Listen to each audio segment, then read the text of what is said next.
So a pleasant evening to all. So today we're going to discuss integral calculus.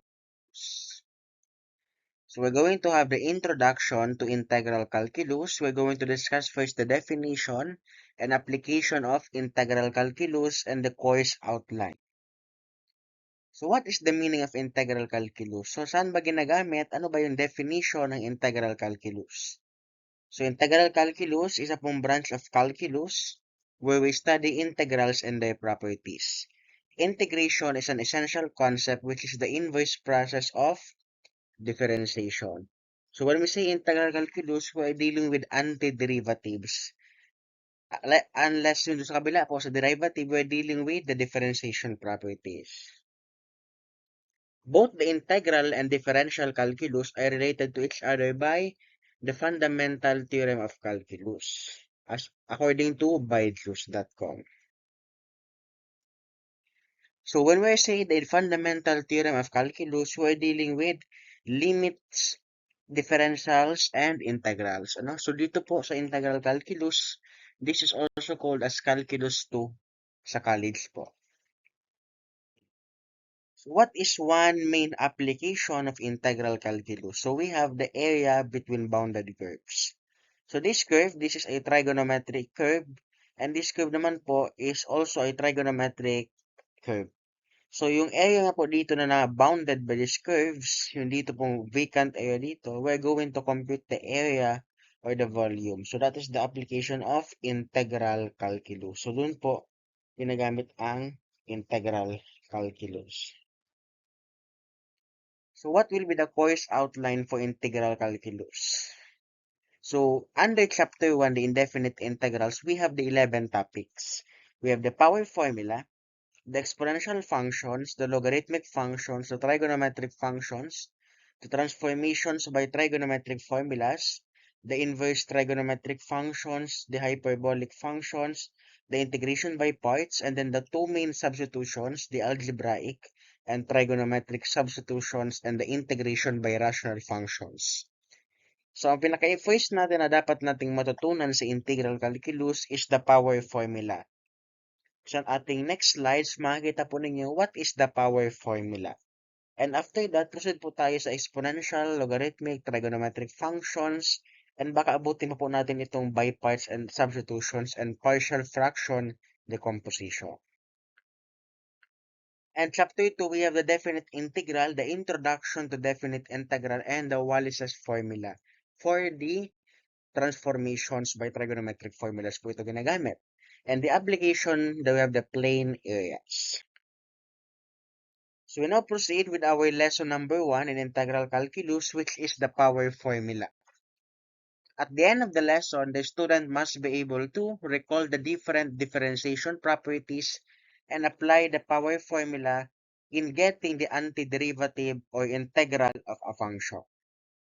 So this is the power formula. So we have the integral of x raised to n dx is equivalent to x raised to n plus 1 over n plus 1 plus c, where n is not equal to -1. Where n placed as the exponent, n plus 1 is the exponent plus 1, n plus c is the arbitrary constant of integral calculus. So this is the first formula that we're going to use in integral calculus. First example, evaluate the integral of 4x raised to -3 dx. Following the power formula, you're going to add 1 to the exponent, and yung n plus 1 po natin, ikakopy rin sa denominator. We simplify further, we have 4x raised to -2 over -2 plus c. And by dividing 4 over -2, we will obtain -2x raised to -2 plus c. Or yung x raised to -2 can be simplified further by putting it in the denominator. So we will have -2 over x squared plus c. Shifting of signs once nagtataas o nagbababa ng mga variables. You get it? The first example? Next, evaluate the integral of the square root of x dx. The first step is to transform the square root function to its exponential form. Square root means raised to 1/2, so we have x raised to 1/2. And after that, power formula, add 1 to the exponent, and copy the exponent plus 1 to the denominator and plus c. Simplify, we have 1 half plus 1 equivalent to 3 halves over 1 half plus 1 or 3 halves. And ito pong 2 dito, itataasan dito to simplify the algebraic solution. So we'll be having 2 times the variable or the coefficient of x, which is 1. So we have 2x raised to 3 halves over 3 plus c. Okay? Or 2x raised to 3 halves over 3 plus c. Or paglagay mo natin sa radical, we have 2 square root of x cubed over 3 plus c. Okay? Next, integrate the function 3 square root of x minus cube root of x.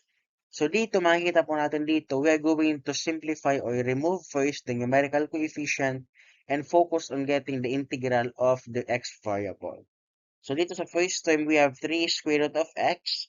The first step is to convert the radical function to the exponential form. So we have 3x raised to 1 half dx. Ilabas yung 3, we will have the integral of x raised to 1 half. Minus, as is, convert cube root of x to the exponential form, we obtain x raised to 1/3. And simplify further, integrate x raised to 1 half and also x raised to 1/3. We have x raised to 1 half plus 1 over 1 half plus 1, we have x raised to 3 halves over 3 halves. And yung 3, pwede na po ibalik dito, so we have 3. Minus 1/3 plus 1 is 4 over 3. Kung anong exponent, copy nyo rin po sa baba. And then itong 2 naman, i-multiply sa taas, 2 times 3 is 6, 6 divided by 3 is 2. Copy itong x raised to 3 halves. Minus 3 times 1, so we have 3 over, natira ng 4, x raised to 4 over 3 plus c. Lagi lang po plus 1 and simplify further to show the algebraic method. Okay?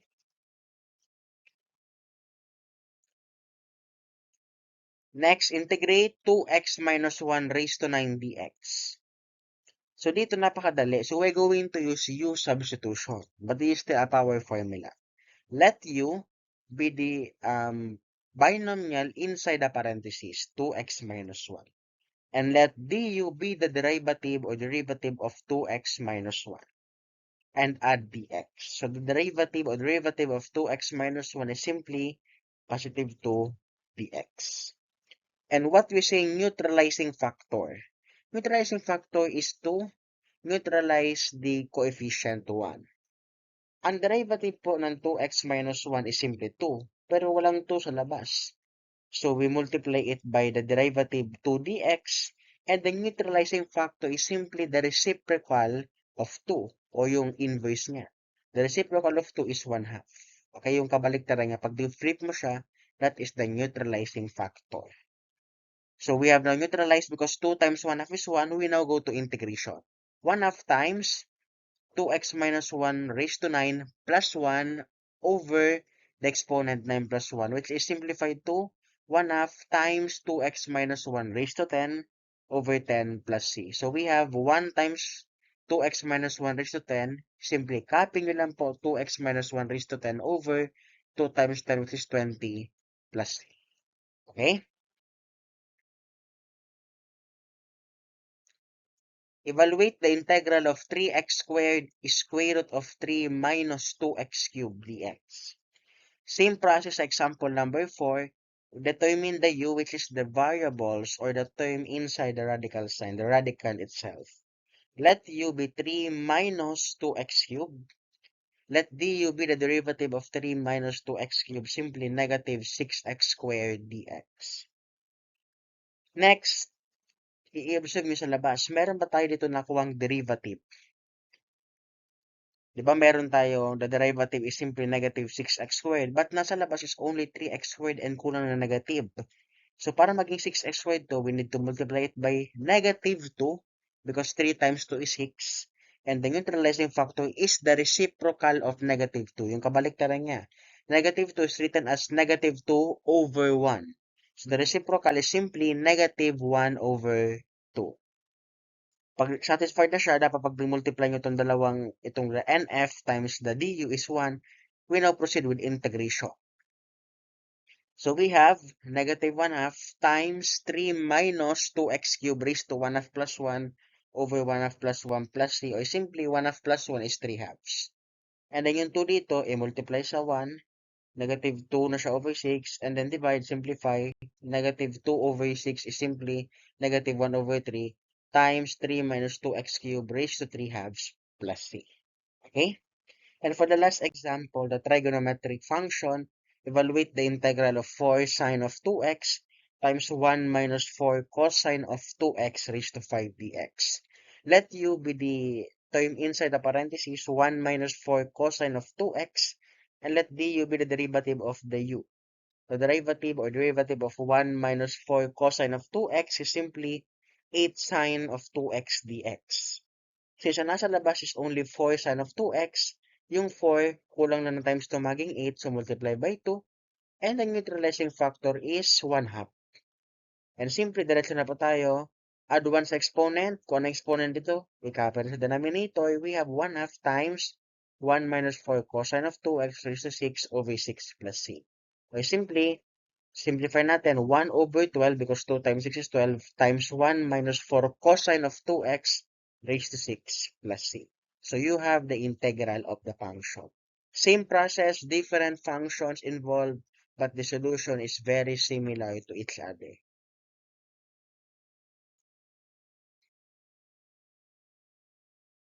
Are there any clarifications or questions?